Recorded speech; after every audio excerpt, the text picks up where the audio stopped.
Yes बच्चों, तो शुरू करते हैं। मैंने स्क्रीन शेयर की है, आपको सारा दिख रहा होगा। तो लेट्स स्टार्ट कि भाई बिल ऑफ एक्सचेंज क्या है। तो हम लोगों ने, आपको याद होगा तो देखा था, बिल ऑफ एक्सचेंज क्या है। तो bill of exchange is a unconditional order, unconditional order.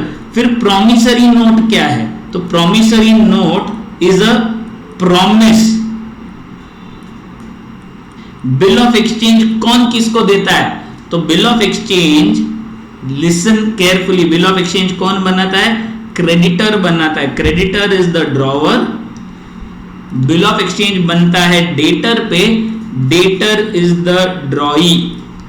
Promissory note debtor खुद बनाता है। सो debtor is the promisor and creditor is the promisee. Okay, अब इसमें भी कुछ चीजें आपको याद रखनी। बिल ऑफ एक्सचेंज में 3 पार्टीज हो सकती है, प्रॉमिसरी नोट में लेकिन 2 ही होगी। अब ये बहुत लोगों का पहले दिन ही डाउट था, सर ऐसा कैसे हो सकता है, बिल ऑफ एक्सचेंज में 3 हो सकती है तो प्रॉमिसरी नोट में 2 कैसे। तो बिल ऑफ एक्सचेंज की 3 पार्टीज कौन सी है, ड्रॉवर, ड्रॉई। और अगर ड्रॉवर को मालूम है, ध्यान से सुनो, ड्रॉवर को मालूम है कि उसे किस थर्ड पार्टी को पैसा देना है, तो ड्रॉवर तीसरे बंदे को भी ऐड करेगा, वो है पेई। ओके, सो पार्टीज कितनी होगी, ड्रॉवर, ड्रॉई, पेई। लेकिन प्रॉमिसरी नोट में मैं डेटर हूं, तो मुझे कौन मालूम है, मुझे मैं खुद मालूम हूं, यानी मुझे प्रॉमिसर मालूम है, मैं प्रॉमिसर हूं। और मुझे ये मालूम है मुझे किसे पैसा देना है, यानी प्रॉमिसी मालूम है। लेकिन बच्चों मुझे क्या ये मालूम रहेगा कि प्रॉमिसर का क्रेडिटर कौन है, कि प्रॉमिसर को किसे पैसा देना है, ऑब्वियसली नहीं मालूम रहेगा। प्रॉमिसर का क्रेडिटर, तो थर्ड पार्टी होने का विषय यहां पे नहीं आता, इसीलिए प्रॉमिसरी नोट में 2 पार्टीज होती है। ओके, खुद डेटर और उसका क्रेडिटर। क्रेडिटर का क्रेडिटर डेटर को मालूम होने का विषय नहीं है। समझ में आई बात। फिर एक बार फिर से एक्सप्लेन कर देता हूं, देखो क्या है। Let us take for example, A is the debtor and B is the creditor and C is creditor of B. Okay, और A डेटर है। अगर A प्रॉमिसरी नोट बना रहा है तो A को मालूम है B कौन है, उसे B को पैसा देना है। लेकिन A को ये थोड़ी मालूम कि B को C को पैसा देना है, so that A can write a promise in favor of C, मालूम नहीं होगा। लेकिन जब B बिल ऑफ एक्सचेंज बनाता है, B को ये मालूम है मुझे A से लेना है और C को देना है। तो जब B बिल ऑफ एक्सचेंज बनाता है तो 3 पार्टीज बन सकती है, यानी जब क्रेडिटर BOE ड्रॉ करता है 3 पार्टीज बन सकती है। ओके, अब BOE की खास बात क्या है, तो BOE को एक्सेप्टेंस की जरूरत है, प्रॉमिसरी नोट को एक्सेप्टेंस की जरूरत है क्या, नहीं है, बिल्कुल भी नहीं है। Promissory note does not require acceptance. Bill of exchange को एक्सेप्टेंस चाहिए लेकिन प्रॉमिसरी नोट को एक्सेप्टेंस की कोई गरज नहीं है। तो ये बेसिक डिस्टिंक्शन था बिल ऑफ एक्सचेंज और प्रॉमिसरी नोट में। बहुत बच्चों को कंफ्यूजन था कुछ चीजों में, तो वो कंफ्यूजन मुझे लगा कि आपका क्लियर होना चाहिए। सॉरी,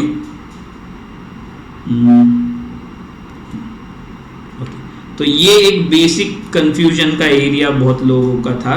तो आई होप आप लोगों के ये जो बेसिक कंफ्यूजन है ये क्लियर हो गया होगा। अगली बार इसमें कंफ्यूजन नहीं होना चाहिए। Now let's move on to the further details, आगे और क्या क्या है।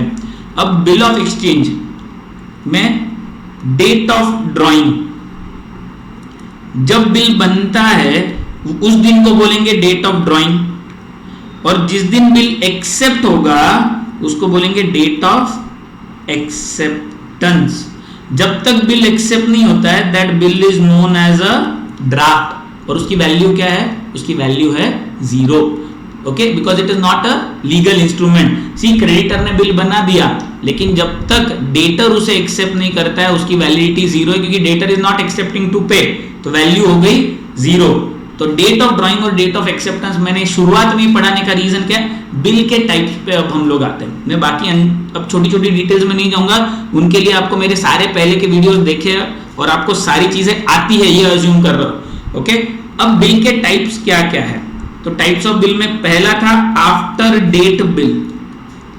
आफ्टर डेट में क्या होता है, डेट ऑफ ड्रॉइंग से, जिस दिन, समझो मैंने 1 मई 2020 को बिल बनाया और वो एक्सेप्ट हुआ 5 मई 2020 को, ओके एक और कंफ्यूजन है सर, एक में तो महाराष्ट्र दिन है, क्या छुट्टी होती, क्या अपने को सिर्फ नेशनल हॉलीडेज कंसीडर करना है। ओके मैं नेशनल हॉलीडेज क्या है वो भी आपको गिना दूंगा जब हम मैच्योरिटी डेट के कैलकुलेशन पे आएंगे।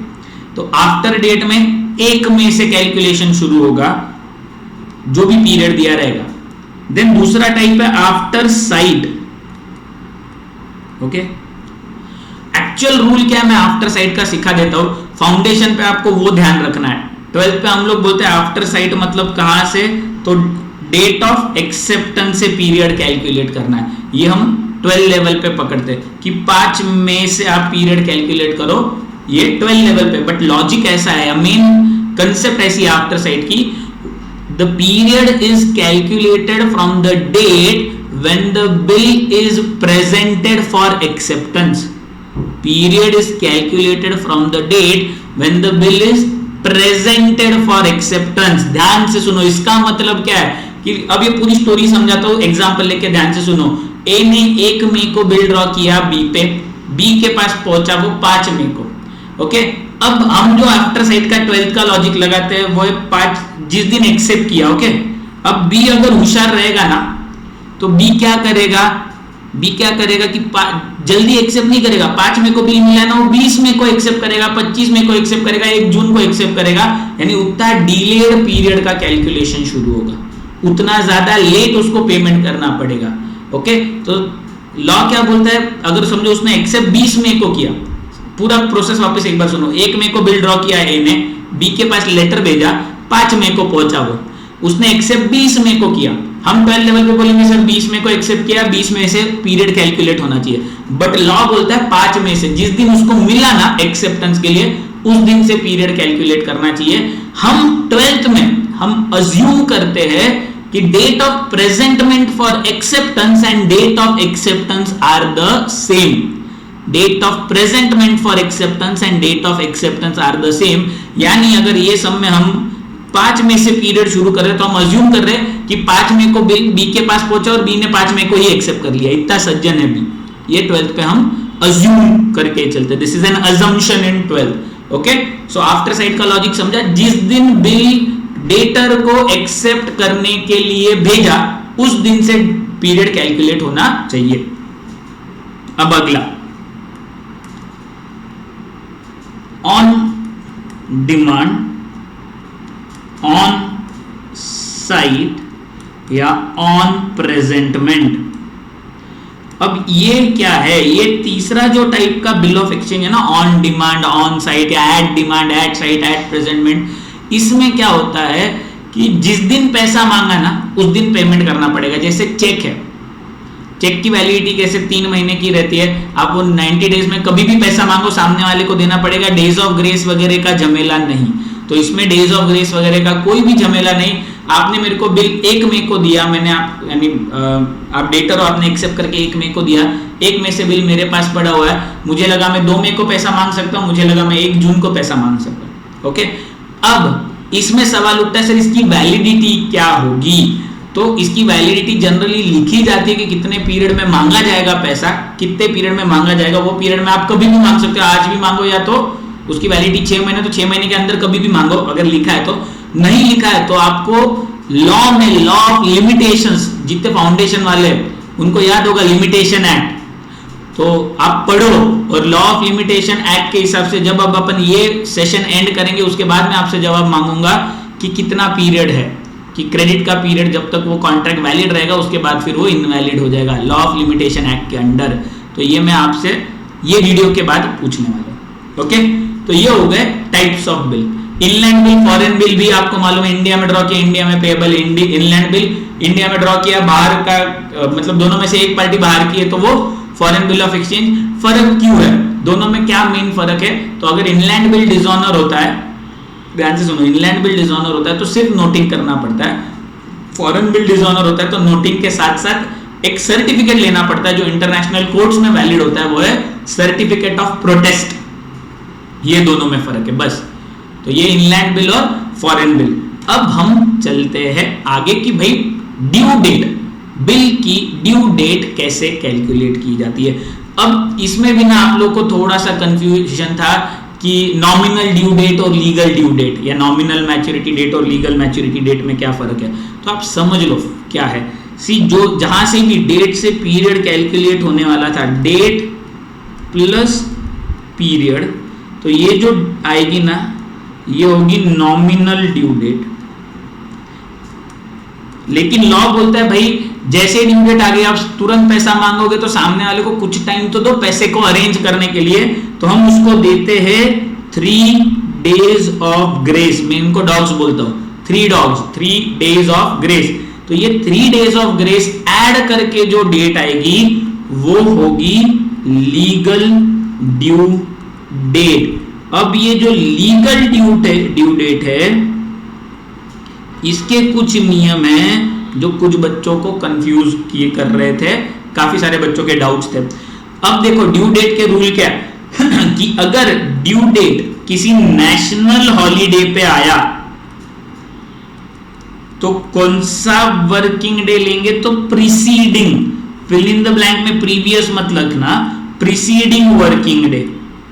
वर्किंग डे ऐसा बोला कि अगर मंडे को ड्यू डेट आया, मंडे को 2 अक्टूबर है गांधी जयंती, और समझो 1st इज संडे, तो आपको फिर मंडे अगर 2 अक्टूबर है तो ऑब्वियसली 1st संडे होगा, तो आपको सितंबर में 30 होते हैं तो 30 सितंबर आएगा ड्यू डेट। ओके, तो ये याद रखना, प्रीसीडिंग डे नहीं, प्रीसीडिंग वर्किंग डे। और अगर इमरजेंसी हॉलीडे है, इमरजेंसी में डिक्लेयर्ड हॉलीडे, एकदम से बोला आज छुट्टी है, okay, let us take for example Sonia Gandhi मर गई और नेशनल शोक, नेशनल दुखौटा बोल दिया, एक दिन छुट्टी दे दी, तो वो उसकी केस में सक्सीडिंग वर्किंग डे, अगला वर्किंग डे। लेकिन ये रूल जो अप्लाई करते हैं वो लीगल ड्यू डेट को अप्लाई करते हैं, नॉमिनल ड्यू डेट को नहीं। यानी नॉमिनल ड्यू डेट अगर 15 अगस्त को आ रही है तो आप 14 अगस्त नहीं लेंगे, 15 अगस्त प्लस 3 days ऑफ ग्रेस 18 अगस्त, तो लीगल ड्यू डेट 18 अगस्त को आएगी। तो वो जो कंफ्यूजन था कुछ बच्चों को कि नॉमिनल ड्यू डेट पे वो छुट्टियों का देखना है कि लीगल पे, तो लीगल ड्यू डेट पे। Okay, this is important, legal due date ना कि नॉमिनल ड्यू डेट। ओके, तो आई होप ये भी प्रॉब्लम आपका सॉल्व हो गया होगा। ये हमेशा ध्यान रखो, आपको छुट्टी कहां देखनी है, लीगल ड्यू डेट पे। 3 days ऑफ ग्रेस ऐड करने के बाद देखना है छुट्टी है या नहीं है। सर कौन सी छुट्टियां याद रखनी, मैं आपको गिनी चुनी 5 छुट्टियां गिना देता हूं, उतनी ही याद रखो। विशाल भैया ने भी, मैंने विशाल भैया को बोला था, उन्होंने वीडियो में बताया था आपको, बट फिर भी आपको बता देता हूं एक बार। कौन सा क्या है ना, अभी आपको मालूम होना चाहिए। 15 अगस्त,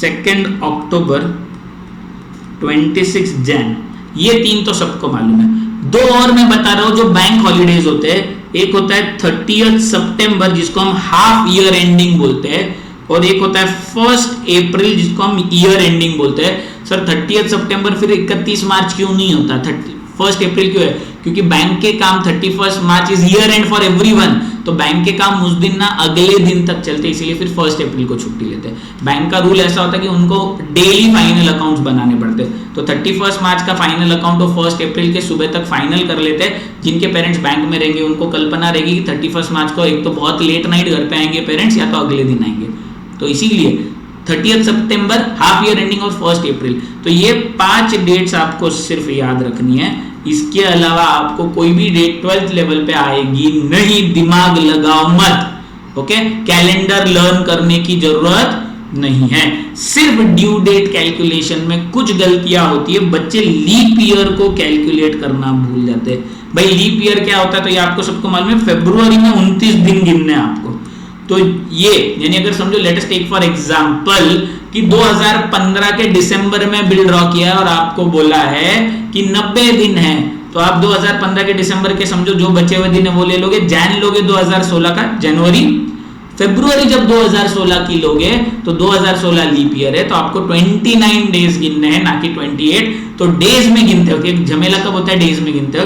तो ये याद रखो, लीप ईयर में 29 डेज होते हैं। आपने कुछ समझ में ये भी गड़बड़ की है कि लीप ईयर भूल गए, 2000, 2004, 2008, 2012, 2016, 2020, ये सब लीप ईयर है। ओके, और एक और गड़बड़ करते हैं कि समझो दिसंबर में पीरियड चालू हुआ है और आपको पीरियड गिनने बोला है, समझो आपको डेट दी है 15 दिसंबर 2019 और आपको बोला है 3 महीने, तो आप बोलोगे 15 Jain, 15 Feb, 15 March plus 3 days of grace 18 मार्च 2019, हग दिए उधर तुम लोग। ओके, 18 मार्च 2019 नहीं, 18 मार्च 2020, 20, ये भी एक गड़बड़ हो जाती है, हम साल नहीं चेंज करते, भूल जाते हैं घाई घाई में, तो साल चेंज नहीं किया, डेट्स गलत हो गई, पूरा सम गलत हो जाएगा। तो be careful with the dates parts, dates के पार्ट से, dates are very important, right. तो ये एक और चीज आपको याद रखनी है लीप ईयर की बच्चों, क्लियर। अब ये बेसिक बैकग्राउंड हो गया। अब नोटिंग, और नोटिंग तो मैंने आपको बताया डिसऑनर की केस में क्या होता है, बट हम वापस जब सम पे आएंगे तो नोटिंग का कंसेप्ट एक बार और, मैं तो अब भी बताया था नोटिंग क्या है। तो बिल जब डिसऑनर होता है तो डिसऑनर होने के बाद कोर्ट में प्रूव करने के लिए कि भाई ये बिल सामने वाली पार्टी ने डिसऑनर किया है, क्रेडिटर या होल्डर ऑफ द बिल। अब होल्डर का मतलब क्या है कि भाई जिसके पास बिल है ड्यू डेट को, वो हो गया होल्डर ऑफ द बिल। तो जिसके पास ड्यू डेट को बिल है, वो बंदा ये बिल लेके जाता है नोटरी पब्लिक के पास। नोटरी पब्लिक कौन है? तो जिसको गवर्नमेंट ने अपॉइंट किया है नोटिंग का काम करने को। ओके, नोटरी आप सबको मालूम होगा कि आपको कोई कोई चीजों पे नोटरी का स्टैंप लगता है, सिक्का लगता है, डॉक्यूमेंट्स पे लगता है, तो उनका ऐसा एक रेड कलर का स्टार स्टार स्टार वाला गोल रहता है, उस पे वो स्टैंप सील मार के देते हैं, सील दबा के देते हैं, एम्बॉस हो जाता है वो सील। तो वो लोग होते हैं लीगल, यानी जनरली लॉयर्स होते हैं जिनकी प्रैक्टिस 10 साल के ऊपर हो गई होती है, उनको नोटरी की एग्जाम देनी पड़ती है, गवर्नमेंट उनको नोटरी करके अलाउ करता है, वो चार्जेस लेके ये नोटिंग का काम करते हैं, यानी लीगल रिकॉर्ड बनाने का काम करते हैं। तो holder in due course notary public के पास जाता है, नोटरी पब्लिक ड्रॉई को बुलाता है पैसा दे, ड्रॉई अगर नहीं बोलता है फिर वो डिसऑनर हुआ है ये रिकॉर्ड करके देता है बिल ऑफ एक्सचेंज पे। बिल ऑफ एक्सचेंज पे रिकॉर्ड करके वो उसका स्टैंप लगा के देता है, प्लस उसके पास जो रजिस्टर होता है नोटरी रजिस्टर, उसमें भी फैक्ट्स ऑफ डिसऑनर वो रिकॉर्ड कर लेता है। इसको बोला जाता है नोटिंग। और ये नोटिंग सोशल सर्विस नहीं है, वो समाज सेवा नहीं, वो चार्जेस लेगा, उसको बोला जाएगा नोटिंग चार्जेस। नोटिंग चार्जेस पे हर बोर्ड एग्जाम में नोटरी पब्लिक या नोटिंग चार्जेस पे वन लाइनर या तो फिल इन द ब्लैंक आया है, आपको ये डेफिनेशन याद करनी चाहिए। अब आगे बढ़ते हैं। Okay, now let's start with journal entries in case of bill of exchange. मैं ड्रॉवर, ड्रॉई, एंडोर्सी ऐसा भी ले सकता हूं, ए बी सी भी ले सकता हूं। तो मैं क्या करूंगा, ए बी सी लूंगा, मतलब फिर वो ड्रॉवर और ड्रॉई और एंडोर्सी हर बार लिखने का झमेला नहीं, लेकिन आपको मैं वो बता दूंगा कौन ड्रॉवर है, कौन ड्रॉई है, कौन एंडोर्सी है। ओके, अब बिल के साथ ट्रीटमेंट्स क्या क्या हो सकती है। बिल के साथ अलग अलग 4 ट्रीटमेंट्स हो सकती है। पहला, bill retained till due date. Drawer ने बिल ड्रॉ किया, बिल वापस ड्रॉवर के पास आया, ड्रॉवर ने वो बिल अपने पास ही रखा, खत्म हो गया, ड्यू डेट पे ड्रॉवर ही गया ड्रॉई के पास, पैसा मांगा, ड्रॉई ने पैसा दे दिया, बिल ऑनर हो गया, that is bill retained till due date. दूसरा है bill discounted with bank. Drawer को तुरंत पैसे की गरज है, ड्रॉवर बैंक के पास गया, बैंक के पास बिल गिरवी रखा और गिरवी रख के बैंक से कर्जा ले लिया। कर्जा लेके बैंक क्या करेगी, शुरुआत में तुरंत उसका जो इंटरेस्ट है, जिसको यहाँ डिस्काउंट बोला जाता है, वो डिस्काउंट काट लेगी, बचा हुआ पैसा ड्रॉवर को दे देगी। ड्यू डेट पे बैंक जाएगी ड्रॉई के पास, ड्रॉई बैंक को पैसा दे देगा, ट्रांजैक्शन खत्म। तीसरा है एंडोर्समेंट ऑफ बिल। ड्रॉवर अपने क्रेडिटर को बिल पास ऑन करता है। ओके, अब ये कैसे करता है, अलग अलग टाइप्स के एंडोर्समेंट है जो थियरी में मैंने आपको सिखाई है। तो बिल के पीछे साइन कर देता है कि मैं इसको ट्रांसफर कर रहा हूं बिल की ओनरशिप। अब एंडोर्स कितनी बार हो सकता है, n number of times endorse हो सकता है, ए बी को, बी सी को, सी डी को, डी ई को, ऐसे जेड तक एंडोर्स हो सकता है। और हर बंदा जब एंडोर्स करेगा वो बिल के पीछे किसे एंडोर्स कर रहा है और अपनी साइन कर देगा। ओके, इसको बोलते हैं एंडोर्समेंट। ओके, तो जो एंडोर्स कर रहा है वो एंडोर्सर और जिसको एंडोर्स हो रहा है वो एंडोर्सी। तो ऐसा जिसके पास ड्यू डेट पे बिल रहेगा वो एंडोर्सी, इसको होल्डर इन ड्यू कोर्स बोलते हैं। होल्डर इन ड्यू कोर्स, जो लीगली बिल को ओन कर रहा है वो होल्डर इन ड्यू कोर्स। तो ये होल्डर इन ड्यू कोर्स या एंडोर्सी ड्रॉई के पास ड्यू डेट पे जाएगा, ड्रॉई वो एंडोर्सी को पैसा दे देगा, वहां ट्रांजैक्शन खत्म। चौथा, जहां ड्रॉवर के पास बहुत सारे बिल्स ऑफ एक्सचेंज आते हैं, ड्रॉवर के पास इतना समय नहीं है कि वो बिल ऑफ एक्सचेंज को खुद होके कलेक्ट करे बार, तो अपनी बैंक को एजेंट बना देता है, अपनी बैंक के पास वो बिल रख देता है।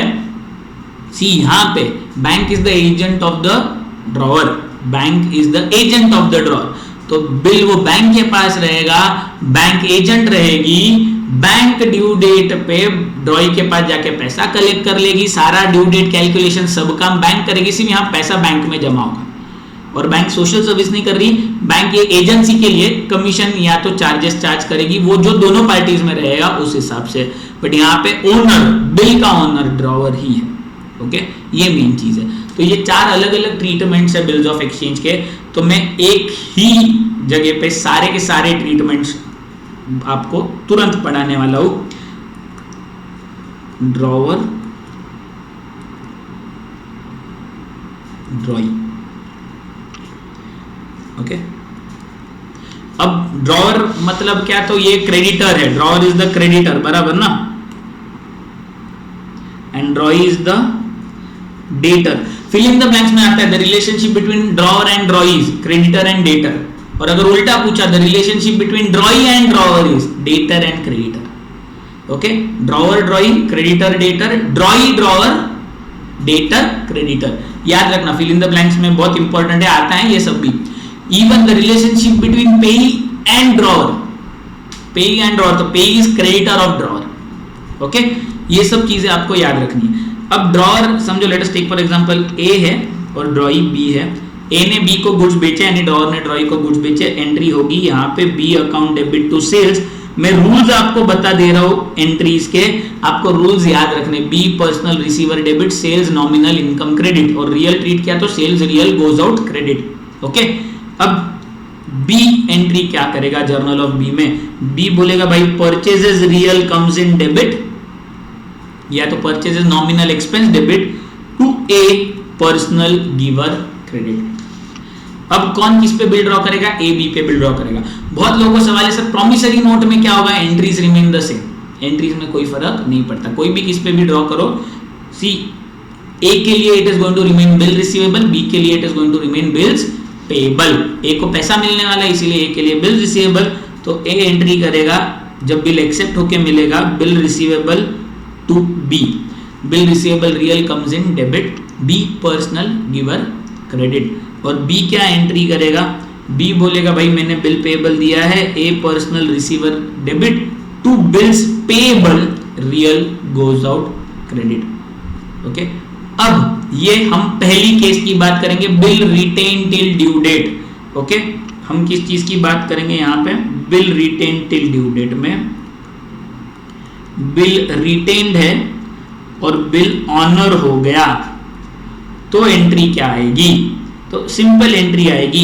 ए जाएगा बी के पास, ए बी को बोलेगा भाई ये बिल रख ले और मेरे को कैश दे दे या तो चेक दे दे, इतना सिंपल ट्रांजैक्शन होने वाला है। तो ए को कैश या तो चेक मिलेगा, तो अगर कैश मिला तो कैश को डेबिट, चेक मिला तो बैंक को debit, cash real comes in debit to B personal giver credit. तो एंट्री आई cash account debit to B's account. ये एंट्री आपको बाय हार्ट लर्न हो जानी चाहिए बच्चों, सारी की सारी, कुछ बहुत दिमाग वाली एंट्रीज है ही नहीं। बी क्या एंट्री करेगा, बी बोलेगा भाई मेरे पास बिल्स पेबल वापस आया, bills payable real comes in debit and मेरे से कैश गई, cash real goes out credit, और चेक दिया रहेगा तो टू बैंक आ जाएगा।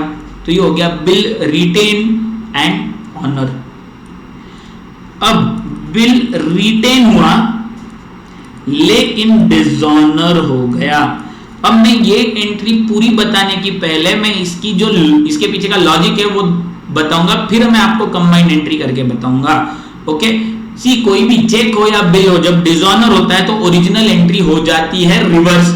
अब यहाँ ओरिजिनल एंट्री इधर है, देखो भाई बिल रिसीवेबल टू बी। अब ये बिल रिसीवेबल टू बी क्या हो जाएगी, रिवर्स हो जाएगी। ध्यान से सुनो, रिवर्स हो जाएगी। तो फोर्थ का ए जब रिवर्स होगी एंट्री होगी B account debit to bill receivable, original entry reverse, simple, being bill dishonoured.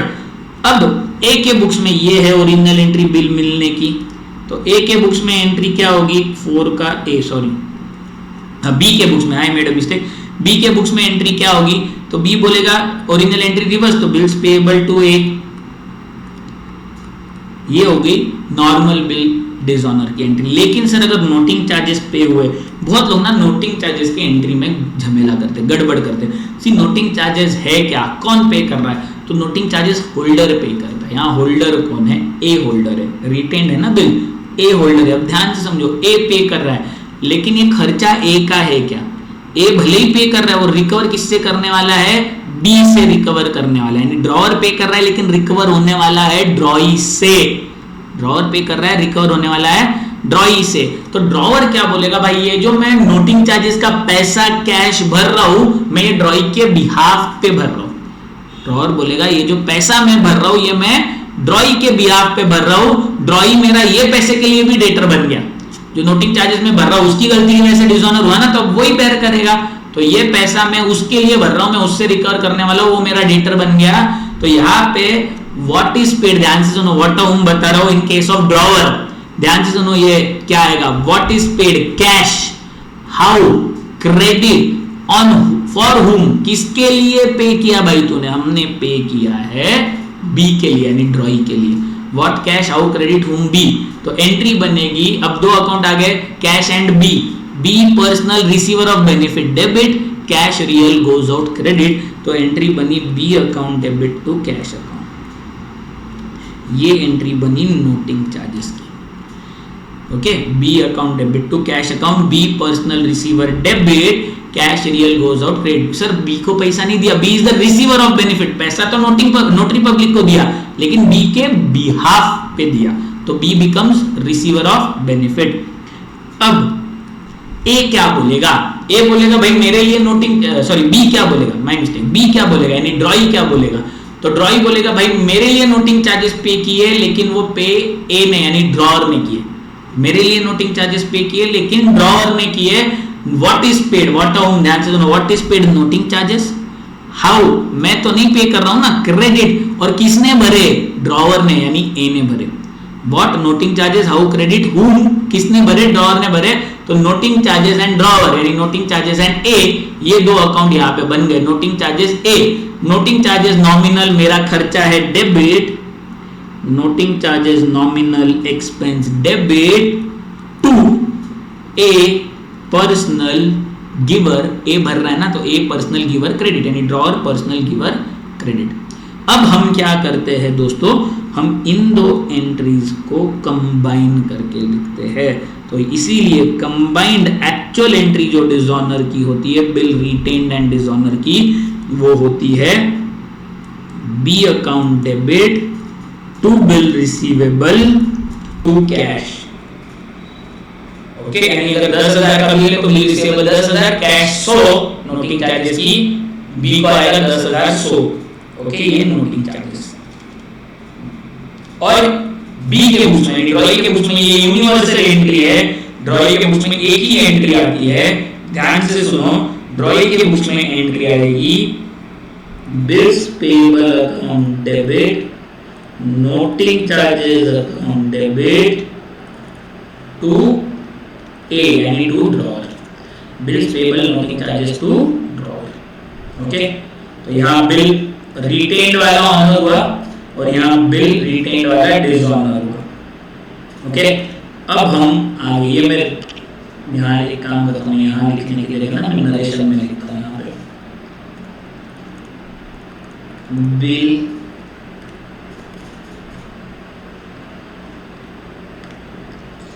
Retain honoured, ये थर्ड एंट्री है, और ये है बिल रिटेन्ड डिसऑनर्ड। ओके, अब यहीं पे मैं तुरंत पैरेलली कंटिन्यू करने वाला हूँ, यहीं पे अगला हम देख रहे हैं एंडोर्सी।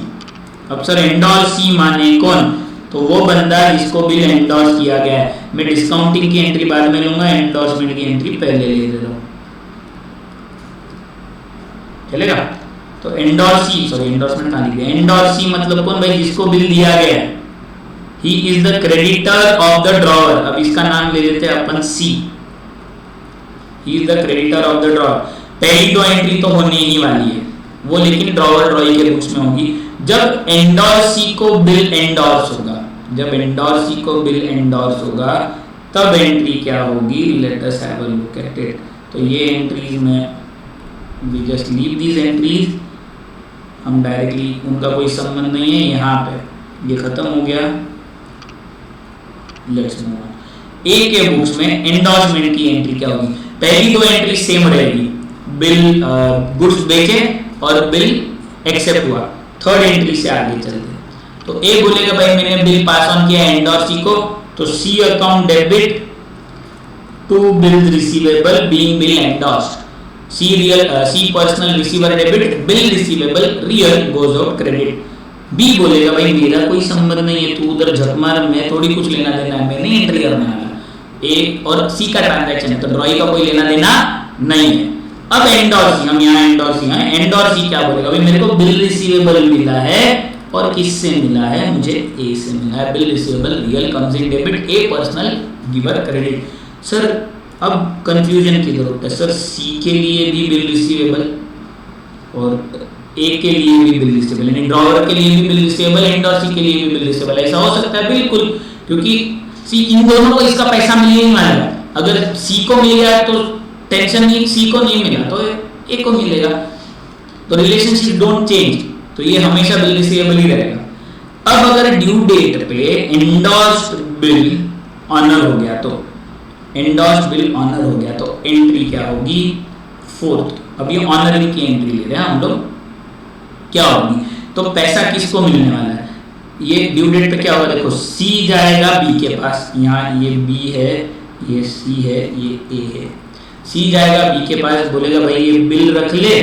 मेरे को पैसा दे दे, तो सी को कैश मिल जाएगी और बी को बिल मिल जाएगा। ए को ठेंगा, ए का कोई लेना देना नहीं, ये बोलेगा भाई no entry will be pass for honouring of endorsed bill. B बोलेगा भाई मेरे पास बिल आया है, मेरे लिए बिल पेएबल है, तो bill payable real comes in debit and मैं कैश दे रहा हूं, cash real goes out credit. Bills payable account debit to cash, bills payable वापस आया, कैश गई, bills payable comes in, cash goes out. C क्या बोलेगा, सी बोलेगा भाई टेंशन ही नहीं, मेरे पास कैश आ गई, cash real comes in debit, bill receivable real goes out credit, simple. तो ये था एंडोर्स्ड बिल ऑनर्ड। ओके, आप टेंशन मत लो, ये रिकॉर्ड हो रहा है वीडियो, आपको रिकॉर्डेड वीडियो भी अपने ऐप पे मिल जाएगा। ओके, एंडोर्स्ड बिल ऑनर्ड, सिर्फ देखते जाओ, पूरा ध्यान यहाँ पे, आपने कुछ भी नहीं लिखा तो कोई टेंशन नहीं है, पूरा जब वीडियो आपको मिलेगा तब आप लिख लेना, आप सिर्फ समझ लो अभी। अब अगर बिल डिसऑनर हो गया बच्चों, ड्यू डेट पे बोला भाई बी ने सी को बोल दिया नहीं देना, जा क्या करेगा, अब क्या होने वाला है देख लो। अब ना मजेदार किस्सा होगा, सी क्या करेगा, सी बोलेगा भाई, सी जो है ना ये बिल ना ए के मुंह पे मारेगा, कभी ने तेरा बिल नहीं चाहिए, डिसऑनर हो गया, तो सी के एंगल से क्या होगा, ये ओरिजिनल एंट्री रिवर्स हो गई। एंट्री रिवर्स हुई मतलब क्या हुआ, A personal receiver debit to bill receivable real goes out credit. Okay, अगर सर नोटिंग चार्जेस रहेंगे तो चलो मैं आपके सवाल का तो टू कैश, सी बोलेगा भाई मैं ए के ब्याज पे भर रहा हूँ, सी बोलेगा मैं ए के ब्याज पे भर रहा हूँ ना, सी को क्योंकि ये पैसा ए से यानी किससे लेना है, उसके डेटर से, सी का डेटर कौन है, ए यानी ड्रॉवर, तो सी बोलेगा भाई A is the receiver of benefit debit, bill receivable जा रहा है क्रेडिट, और कैश ये नोटिंग चार्जेस की अमाउंट का है, तो नोटिंग चार्जेस के लिए कैश भर रहे हैं हम, कैश ए के ब्याज पे भर रहे हैं, क्लियर। तो ये जो बिल है ये ए के पास वापस आ गया।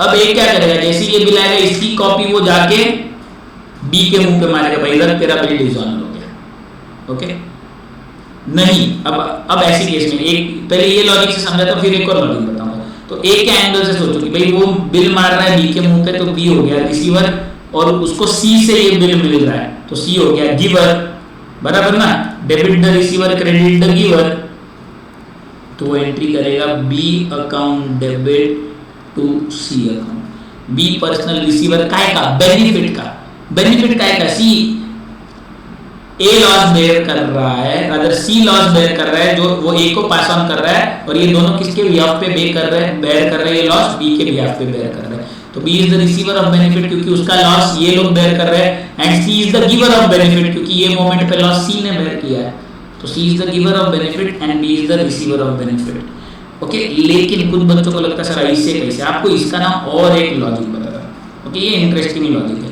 इससे भी लॉजिक समझ के लो। ओरिजिनल एंट्री क्या थी, बिल मिलने की, बिल रिसीवेबल टू बी, बराबर भाई, बिल रिसीवेबल टू बी, ये रिवर्स हो जाएगी, B to bill receivable, B को डेबिट आया, और ये एक एंट्री थी सी टू बिल रिसीवेबल, ये भी रिवर्स हो जाएगी, बिल रिसीवेबल टू सी। देखो दो एंट्री रिवर्स हुई, पहली वाली और ये वाली। तो वहां क्या एंट्री हुई, बी टू बिल रिसीवेबल, और यहाँ entry bill receivable to C. अब ये लिख लेना, B to bill receivable to C, bill receivable cancel, B to C. Imagine करो तो आपको ध्यान में आएगा, B to bill receivable to C. Original entries reverse हो जाती ना, तो एंट्री है बी टू सी, दोनों एंट्री को एक साथ रिवर्स किया। और इसकी भाई की एंट्री, इसका रोना है कि भाई इसकी एंट्री हमेशा सेम रहती है।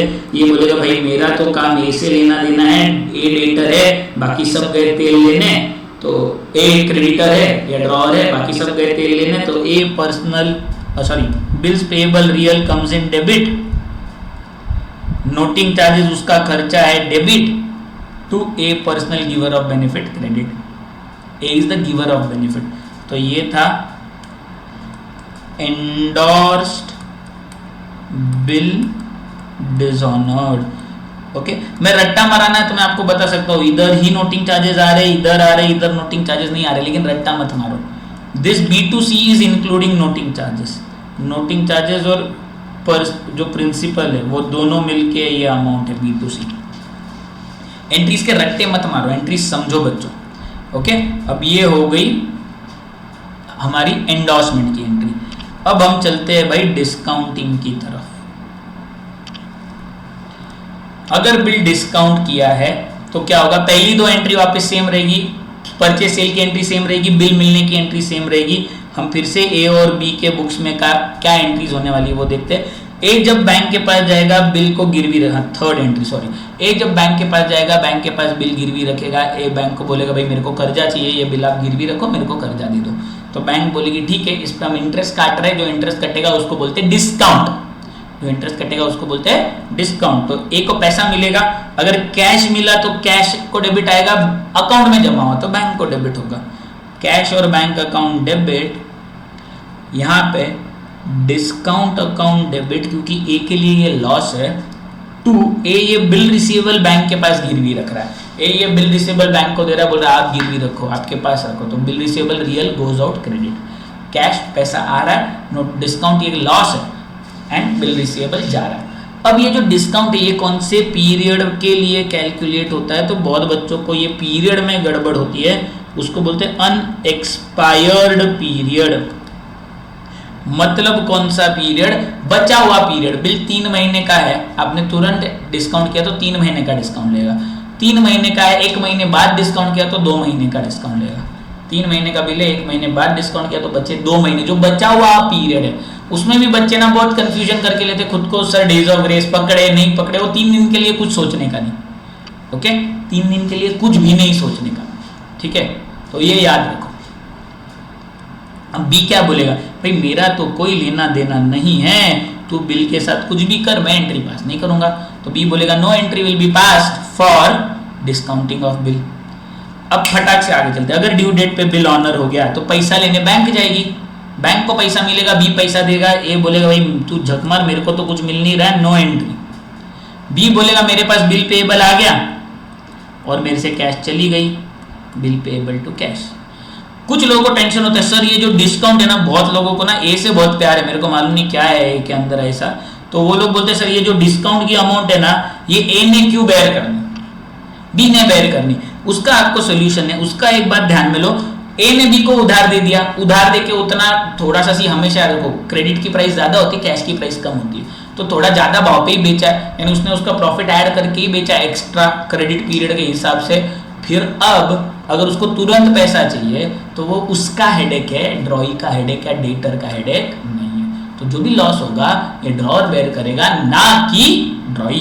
तो ये कंफ्यूजन सब लोग क्लियर कर लो कि भाई डिस्काउंट ये किसका लॉस है, सिर्फ और सिर्फ और सिर्फ ड्रॉअर का लॉस है, ड्रॉई का इससे कोई संबंध नहीं है। अगर ड्यू डेट पे ये, हाँ सॉरी, डिस्काउंटेड बिल ऑनर्ड, लेकिन अगर ड्यू डेट पे बिल हो गया डिसऑनर, फिर क्या होगा, तो जैसे बात मैंने की भाई, अब क्या होगा, बैंक क्या करेगी, बैंक ए के मुंह पे बिल मारेगी, ए बी के मुंह पे बिल मारेगा। एक एंगल से क्या हो गया, B is the receiver of benefit and bank is the giver of benefit, तो एंट्री होगी B account debit to bank, including noting charges. Noting charges भी इसमें इंक्लूड हो जाएंगे, पूरी अमाउंट बी से जितनी लेनी है, बी डेटर हो गया और बैंक को उतनी पूरी देनी है तो बैंक क्रेडिटर हो गई। एक तो ये एंगल समझो, या तो बैंक हमारे खाते में से काट लेगी ना, तो मेरे खाते में से पैसा चले गया, बैंक बिकम्स द गिवर, ऐसे समझो, राइट। कुछ लोगों का दिमाग था सर अगर खाते में पैसे नहीं रहे तो क्या, भाई बैंक अपने को बोलेगी पैसे भरने को, टेंशन वाली बात नहीं है, भरना पड़ेगा, कर्जा लिया है ना। नाउ बी क्या बोलेगा, बी के लिए एक ही, बी का एक ही रोना है हमेशा, एक ही एंट्री बी करेगा। बी बोलेगा भाई बिल्स पेबल वापिस आया, नोटिंग चार्जेस मेरा खर्चा है और मेरा क्रेडिटर है भाई A. Bills payable noting charges to A is the giver of benefit, discounted bill dishonoured. इसमें आप लोगों को एक और चीज मैं बता के रखता हूं, आपको अगर ये एंट्री याद रखनी है तो एकदम सिंपल लॉजिक से भी आप याद रख सकते हो। वो लॉजिक है previous party to next party, previous party to next party. Okay, ये लॉजिक लगा के आप पहले दोनों भी कंसेप्ट देख लो, आपको आएंगे। यहां पे देखो, ए के लिए प्रीवियस पार्टी है बी, नेक्स्ट पार्टी है बैंक। जब एंडोर्स किया था ए के लिए प्रीवियस पार्टी थी बी और नेक्स्ट पार्टी थी सी, तो प्रीवियस टू नेक्स्ट, तो ये लॉजिक से भी प्रीवियस पार्टी डेटर बन जाती है, नेक्स्ट पार्टी क्रेडिटर बन जाती है। अब अगर बिल भेजा बैंक को कलेक्शन के लिए तो क्या होगा, चलो भाई वो भी देख लेते हैं। Bill send to bank for collection, third entry से ही आगे, तो सिर्फ नाम चेंज होगा क्योंकि ओनर तो ए ही रहेगा, तो एंट्री हो जाएगी bills for collection debit to bill receivable, bills for collection, bank for collection. Actually आपको ना अभी इसमें का बहुत इंटरेस्टिंग लॉजिक बताता हूँ, ये मैंने पिछले कोई वीडियो में नहीं बताया, अब बता के रखता हूँ। सी ये जो बिल्स फॉर कलेक्शन है ना, एक्चुअली इसका नाम बिल फॉर कलेक्शन नहीं है, बैंक फॉर कलेक्शन है। ओके, मैं अभी बिल फॉर कलेक्शन है, चलो रब हो गया, लेकिन छोड़ो, दिमाग समझ लो, लेकिन पहले लेवल पे गरज नहीं। क्या हो रहा है, जब मैं बिल बैंक के पास भेज रहा हूँ, भले ही बैंक मेरी एजेंट है, लेकिन बिल बैंक को मिल रहा है ना, तो बैंक रिसीवर हो गई ऑफ द बिल, तो bills for collection denotes the bank for that. तो bills for collection is a representative personal account. तो आपको कहीं पे आया तो कंफ्यूजन अवॉइड करने के लिए मैं बता दे रहा हूँ, bills for collection is not real, bills for collection is representative personal, bills for collection denotes the bank and bank is the receiver of the bill. Bank के पास गिरवी नहीं रखा है, संभालने को दिया है, तो बैंक के पास बिल है ना, बैंक के पास संभालने को बिल है, तो bank is the receiver of the bill and bill receivable is going out. ऐसा वो लॉजिक है, लेकिन पहले लेवल पे इतना डीप नहीं बताता मैं, बट चलो बहुत लोगों के सवाल थे तो मैंने उस सवाल को लॉजिक क्या है वो बताने के लिए। तो बिल्स फॉर कलेक्शन का अकाउंट कौन सा है, रिप्रेजेंटेटिव पर्सनल। बी बोलेगा भाई मेरा तो कोई संबंध नहीं है, मैं कोई एंट्री पास नहीं करूंगा। ठीक है, मत कर भाई। ड्यू डेट पे बिल अगर ऑनर हो गया तो क्या होगा, बैंक को पैसा मिलेगा, बैंक मेरे खाते में जमा कर देगी, तो मेरे अकाउंट में पैसा आ गया, bank become the receiver. Two, अब क्या जाएगा, अब बिल्स फॉर कलेक्शन जाएगा, बदले में क्या गया, बिल्स फॉर कलेक्शन, नाम बदल चुका है ना। ये एक एंट्री है, यहाँ याद रखना है, बिल्स फॉर कलेक्शन जाता है। कुछ लोग क्या करते हैं, ये भूल जाते हैं, यहाँ बिल रिसीवेबल ले लेते हैं, आपकी गलती हो जाती है। अब इसके केस में ये क्या बोलेगा भाई, बिल्स पेबल आया और कैश गई, सिंपल। सर यहाँ बैंक है तो वहाँ कैश कैसे, क्यों, ये कैश जमा करेगा ना मेरी बैंक में, ऐसा भी हो सकता है, वहाँ बैंक ही होना चाहिए, ऐसा कोई नियम नहीं है। बहुत लोग बहुत ज़्यादा दिमाग लगाते, मत लगाया करो। तो bill sent for collection honoured, ये एंट्री है bill sent for collection honoured की। भाई अब डिसऑनर हो गया तो क्या होगा, अब तो नोटिंग चार्जेस भी हमको भरने पड़ेंगे, हमारे खाते में से ही जाएंगे। तो अब ये एंट्री होगी, ए बोलेगा भाई B is the receiver of benefit to bills for collection, ये रिवर्स हो गया, ये ओरिजिनल एंट्री थी, यहाँ डेबिट था ना बिल्स फॉर कलेक्शन को, तो ये रिवर्स हो जाएगा। तो टू बिल्स फॉर कलेक्शन, और अगर नोटिंग चार्जेस भरे हैं ऑब्वियसली, अगर भरे होंगे तो टू बैंक, क्योंकि नोटिंग चार्जेस मेरे खाते में से जाएंगे, मैं कैश में नहीं भरूंगा।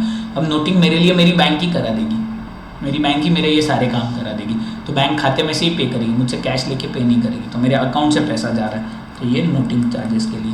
भाई ये रोतलू का एक ही है बी के लिए, bills payable account debit, noting charges account debit to A, तो ये क्या है, डिसऑनर्ड की एंट्री। सर अब बैंक चार्जेस फोर्थ में भी लग सकते हैं, फिफ्थ में भी लग सकते हैं। एंट्री बहुत सिंपल होगी, बैंक चार्जेस टू बैंक, और ये तो कोई एंट्री नहीं करेगा। कुछ लोग ये बैंक चार्जेस के साथ एंट्रीज को कंबाइन करते हैं, तो किया तो भी चलता है, टेंशन वाली बात नहीं है। तो बैंक में से उतना अमाउंट कट जाएगा, बस जहाँ पे भी बैंक को डेबिट आ रहा है उतना अमाउंट वहाँ से कट जाएगा, यानी ऑनरिंग के वक्त। यानी 10,000 का बिल है, 50 रुपये बैंक चार्जेस है, तो 9,950 बैंक को डेबिट होगा, bank charges 50 to bills for collection 10,000। तो कंबाइन किया भी चलेगा, नहीं किया तो भी चलेगा। सिर्फ आपका एक और कंफ्यूजन होता है, जर्नल की टोटल अलग हुई तो क्या मेरी जर्नल गलत है? नहीं, आपकी एंट्रीज अगर कंबाइन की जगह आपने ब्रेकअप करके दी तो आपकी जर्नल की टोटल अलग आनी ही है, अलग आई तो भी आपकी जर्नल सही है। ओके, तो आप बैंक चार्जेस को कंबाइन भी कर सकते हो बच्चों, टेंशन वाली बात नहीं। कुछ लोग बहुत लोड ले लेते, सर कंबाइन कैसे हो गया? कोई लोड नहीं लेने का। ओके, अब यहाँ पे हम चारों केसेस हमारे खत्म हो। अब फटाक से अगले दो और कंसेप्ट है। पहला कंसेप्ट है रिटायरमेंट ऑफ बिल। सर अब रिटायरमेंट ऑफ बिल मतलब क्या कि ड्यू डेट के पहले बिल को पे कर दिया तो क्या होगा? तो अब हम सारे केसेस यहाँ लेते हैं। देखो यहाँ पे बी में कॉमन रखता हूँ ड्रॉई के बुक्स का, और यहाँ हम चारों केसेस लेंगे ए के बुक्स में क्या होगा, in the books of A. Okay, यानी ड्रॉवर, ये है ड्रॉई, ये है ड्रॉवर। केस नंबर में लिख के रखता हूँ यहाँ पे 1 that is retained, 2 that is हमने एंडोर्स्ड लिया है, 3 discounted, 4 sent to bank for collection. Okay, 1 retain, 2 endorsed, यहाँ पे एंडोर्स्ड का सेकंड था, 3rd discounted, 4 sent to bank for collection. अब हम एक एक की जर्नल एंट्री लेंगे। अगर बिल रिटायर हो गया, ड्यू डेट के पहले पे हो गया, तो ड्यू डेट के पहले अगर ड्रॉई बिल पे कर रहा है तो ड्रॉई बोलेगा भाई मैं खामखा क्यों तेरे को जल्दी दूं, तू तेरे को जल्दी दे रहा हो तो तू मुझे क्या बदले में दे रहा है? तो डिस्काउंट मांगता है, जिसको हम कैश डिस्काउंट बोलते हैं, वही नॉर्मल डिस्काउंट। वो डिस्काउंट कौन से पीरियड के लिए मिलता है? फिर से वर्ड आया अनएक्सपायर्ड पीरियड। कौन सा पीरियड? अनएक्सपायर्ड पीरियड का वो डिस्काउंट मिलेगा। ओके, यानी जितना पीरियड बाकी है, समझो 4 महीने का बिल है, 1 महीने पहले भर रहा है तो 1 महीने का डिस्काउंट मिलेगा। ओके, तो ड्रॉई क्या करेगा? एंट्री, अगर उसको रिबेट मिल रहा है और वो पैसा दे रहा है, C retirement is honouring before due date, तो ड्रॉई के पास बिल पेएबल वापस आएगा, उसके पास से कैश जाएगी और उसे रिबेट मिलेगा। तो bill payable real comes in debit, cash real goes out credit, rebate nominal income credit. Sir यहाँ डिस्काउंट क्यों नहीं वापरा? क्योंकि डिस्काउंट डिस्काउंटिंग में वापरा ना वर्ड, हर जगह अलग अलग वर्ड यूज हो रहा है। ओके, अब फर्स्ट केस में एंट्री क्या होगी? Bill retain till due date, इसके पास कैश आई, ड्रॉई बोलेगा, ड्रॉअर बोलेगा cash real comes in debit, rebate nominal loss debit to bill receivable real goes out credit. Cash real comes in debit, rebate nominal loss debit to bill receivable real goes out credit. Entry समझ गई? Okay, rebate फिर से बोलता हूँ, कौन से period के लिए मिलेगा? अनएक्सपायर्ड पीरियड के लिए, जो बचा हुआ पीरियड है उसके लिए रिबेट मिलेगा। ओके, मैं वो वर्ड आपको फिर से लिख के देता हूँ, अनएक्सपायर्ड पीरियड। ओके, इसमें कंफ्यूजन मत रखना बच्चों। आगे बढ़ते हैं। अगर बिल एंडोर्स्ड है तो एंडोर्सी को पैसा मिलेगा, ड्रॉअर बोलेगा भाई झक मारने जा। बिल डिस्काउंटेड है तो बैंक को पैसा मिलेगा, ड्रॉअर बोलेगा झक मारने जा। लेकिन अगर bill sent to bank for collection है तो इसका मतलब उसी को पैसा मिल रहा है, ड्रॉअर को। ड्रॉअर बोलेगा ठीक है भाई मेरे बैंक में पैसा जमा होगा, मैं रिबेट मेरा लॉस है और मुझसे जो गया वो है बिल्स फॉर कलेक्शन। देखो ध्यान से, बैंक पर्सनल रिसीवर डेबिट पैसा जमा हुआ, rebate nominal loss debit to bills for collection real goes out credit. Okay, तो ये हो गया रिटायरमेंट ऑफ बिल। ये सारी एंट्रीज हो गई रिटायरमेंट ऑफ बिल की। अब हम एंट्रीज लेंगे रिन्यूअल ऑफ बिल की। ओके, अब रिन्यूअल होता है मतलब क्या होता है कि बिल ड्रॉई ड्यू डेट पे पे करने का लेवल नहीं होता, भाई उतना पैसा नहीं है, तो ड्रॉई ड्रॉवर को रिक्वेस्ट करता है कि भाई एक काम कर, तू बिल रिन्यू कर दे, थोड़ा और टाइम दे, मैं वो जो टाइम खत्म होगा उसके बाद मैं तेरे को पैसा दे दूंगा। तो जैसे ही ये रिन्यूअल के लिए अप्रोच करता है, इसका मतलब है पहली चीज वो जो बिल है वो होने वाला है कैंसल या डिसऑनर। ओके, अब हम जो कंसेप्ट देखने वाले रिन्यूअल की मैं आपको स्टेजेस बता दूं। पहले बिल हो जाएगा कैंसल या डिसऑनर, दूसरी स्टेज में पार्ट पेमेंट देगा, बोलेगा ठीक है मैं थोड़ा पैसा देता हूँ, बाकी का मेरे को उधार दो। तीसरी भाई जो एक्स्ट्रा पीरियड ड्रॉअर ड्रॉई को देगा उसके लिए वो उससे ब्याज यानी इंटरेस्ट चार्ज करेगा, तो इंटरेस्ट की एंट्री आएगी। और चौथा नए बिल की एंट्री आएगी। तो ये 4 एंट्री आएगी। फिर से एक बार, डिसऑनर या cancellation of bill, part payment, interest, new bill, तो 4 एंट्रीज आएगी। तो हम चारों एंट्रीज देखते हैं। वापिस वही 1 2 3 4। Okay, retained, endorsed, discounted, send to bank for collection. Okay, मैं थोड़ा छोटा छोटा लिखूंगा नहीं तो फिट नहीं होगा, गरीबी में लिखूंगा, ध्यान से समझ लो सिर्फ 1 2 3 4 के नीचे। अब बी क्या बोलेगा भाई, जब वो बोल रहा है रिन्यू करना है, पहली चीज वो करने वाला है बिल डिसऑनर कर रहा है। अब नोटिंग चार्जेस डिपेंड करता है भाई पे हुए कि नहीं हुए, मैं बिना नोटिंग चार्जेस के अज्यूम कर रहा हूँ सारा। अब नोटिंग चार्जेस अगर पे किए रहेंगे तो उतना ऐड करना है, डिसऑनर की एंट्रीज आपको सिखाई है। एंट्री आएगी bill payable account debit to A, ये हम काय की एंट्री देख रहे हैं सारी। First entry is for dishonour, यानी cancellation of old bill. Okay, अब अगर बिल रिटेन्ड है तो ए क्या बोलेगा, बिल रिटेन्ड है तो ए बोलेगा ठीक है भाई मेरे ये B is the receiver of benefit और मेरे पास मैं बिल रिसीवेबल इसको वापस कर रहा हूँ, bill receivable real goes out credit, B to bill receivable, noting charges होगा तो टू कैश। अगर बिल एंडोर्स्ड है तो ए बोलेगा ठीक है भाई B previous party to next party, B to C. अगर बिल डिस्काउंटेड है तो previous party to next party, B to bank. Okay, और अगर bill send to bank for collection है तो B to bills for collection, BFC is bills for collection. Okay, भावनाओं को समझो प्लीज। अब यहाँ पे आप ध्यान रखो डेबिट बी को ही आया है सारी एंट्रीज में, मैं रट्टा नहीं मराना चाहता लेकिन ध्यान में लो, सिर्फ क्रेडिट चेंज हुआ है, हर केस के हिसाब से क्रेडिट चेंज होता है, तो ये भी एक याद रखने वाली बात है। डेबिट तो ड्रॉई को ही आएगा, ड्रॉई ही हमारा डेटर बनने वाला है, सिर्फ हर केस के हिसाब से क्रेडिट चेंज होगा। ओके, ये हो गया पहले डिसऑनर हो गया बिल। अब अगली एंट्री काय की होगी, समझो अगली एंट्री है पार्ट पेमेंट। पार्ट पेमेंट, कुछ पैसा बी दे रहा है ए को, तो बी क्या बोलेगा भाई A is the receiver and cash is going out, A to cash, part payment की एंट्री है। चलो मैं यहां लिख ही देता, पार्ट पेमेंट। ओके, और ये जो था ये था कैंसलेशन या डिसऑनर।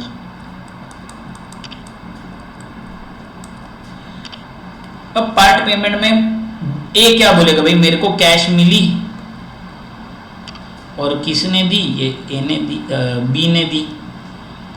यहां पे भी वो वही बोलेगा, same entry cash to B, यहां पे भी वो वही बोलेगा कैश टू बी, यहाँ पे भी वो वही बोलेगा कैश टू बी। इसके आगे की एंट्रीज सिर्फ डिसऑनर की एंट्रीज अलग अलग होंगी, बाकी सारी एंट्रीज सेम होगी। सिर्फ डिसऑनर की एंट्री अलग अलग होगी चारों केसेस में, बाकी सारी एंट्री सेम होगी, ध्यान रखना। पार्ट पेमेंट हो गया।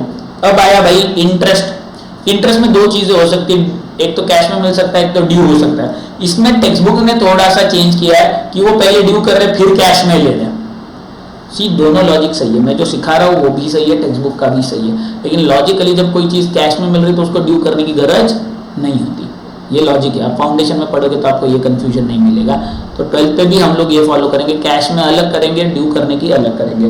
तो अगर इंटरेस्ट कैश में मिल गया, अब इंटरेस्ट कितने पे मिलेगा, तो बैलेंस अमाउंट पे मिलेगा, और कितने पीरियड के लिए, तो न्यू बिल का जो पीरियड है। ओके, इसमें भी एक सवाल है कि अगर नोटिंग चार्जेस पे किए रहेंगे तो क्या उस पे भी इंटरेस्ट मिलेगा, तो ऑब्वियसली उस पे भी इंटरेस्ट मिलेगा अगर बैलेंस में नोटिंग चार्जेस भी है तो।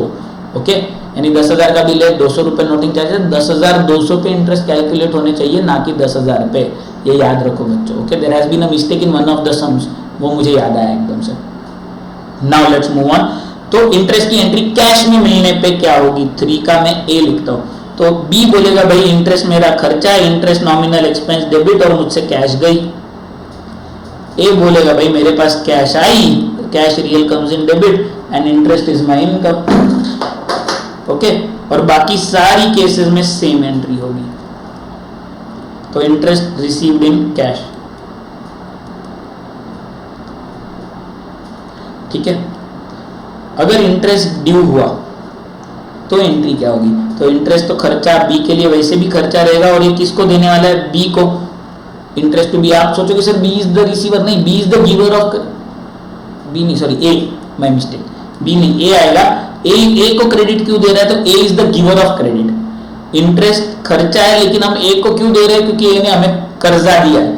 तो interest nominal expense debit to A, personal giver of credit, इसीलिए ए को क्रेडिट दिया। अब यहाँ पे ए की बुक्स में क्या आएगा? B personal receiver of credit to interest nominal income credit, B to interest, और बाकी सारी केसेस में यही एंट्री आएगी, B to interest. Okay, interest due.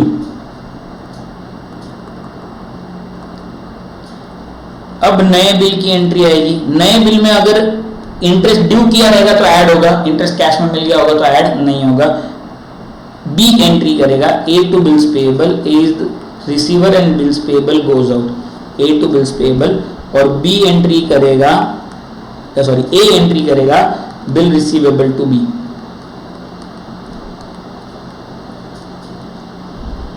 New bill. तो ये हो गए 4 stages, 4 part, cancellation, part payment, interest या तो कैश या तो ड्यू, और न्यू बिल। तो ये 4 एंट्रीज में ये पूरा कंसेप्ट कवर होता है। ओके, एंड लास्ट कंसेप्ट, अगर पार्टी इंसॉल्वेंट हो गई तो क्या? अगर ड्रॉई इंसॉल्वेंट हो गया तो क्या? फिर से यहाँ पे ड्रॉई यानी बी, और यहाँ ए का फिर से case number 1, case number 2, case number 3, case number 4, insolvency की कंसेप्ट पढ़ रहे हैं। जब भी ड्रॉई इंसॉल्वेंट होगा बच्चों तो बिल हो जाएगा डिसऑनर। सबसे पहली चीज, बिल क्या होगा? डिसऑनर होगा। तो डिसऑनरिंग की एंट्री होगी, तो ड्रॉई के बुक्स में एंट्री क्या होगी? ए, इसका बिल्स पेएबल वापिस आएगा और ए क्रेडिटर बन जाएगा, तो बिल्स पेएबल टू ए के लिए क्या एंट्री होगी? B to bills receivable. अगर एंडोस बिल है तो बी टू सी, हमने ऊपर लॉजिक देखे। डिस्काउंटेड है तो बी टू बैंक, और bill send to bank for collection है तो B to bill for collection. अब फाइनल सेटलमेंट होगा, इसको बोलते हैं फाइनल डिविडेंड। डिविडेंड बोलते हैं जब उसकी स्टेट बेच के जो बाकी क्रेडिटर्स को मिलेगा उतना ही प्रोपोर्शनेट हिस्सा ड्रॉअर को भी मिलेगा, तो उसकी एंट्री पहले हम ड्रॉअर के बुक्स में देखते क्या होगा। चारों केसेस में ना एक ही एंट्री आने वाली है, cash account debit, bad debts account debit, जो पैसा डूब गया वो बैड डेट्स में, और ये सब देने वाला, कैश भी देने वाला और बैड डेट का बम्बू भी देने वाला कौन है? B, cash bad debt to B. और बी के बुक्स में एंट्री होगी A account debit receiver to cash goes out to deficiency nominal income credit. कुछ लोगों का टेंशन है सर डेफिशिएंसी इनकम कैसे? सी, हमको पैसा कम देना पड़ रहा है, reduction in expenses or income, तो इसीलिए डेफिशिएंसीज आर इनकम। तो ये फाइनल सेटलमेंट जब इंसॉल्वेंट हुआ तब। तो ये सारी एंट्रीज बच्चों, ये पूरा कंसेप्ट था बिल्स ऑफ एक्सचेंज का। अब अगर आपको बिल ऑफ एक्सचेंज में कोई भी डाउट है तो अब जो अगला सेशन में ले रहा हूं, ये सारे डाउट्स के लिए ही मैं अगला सेशन ले रहा हूं।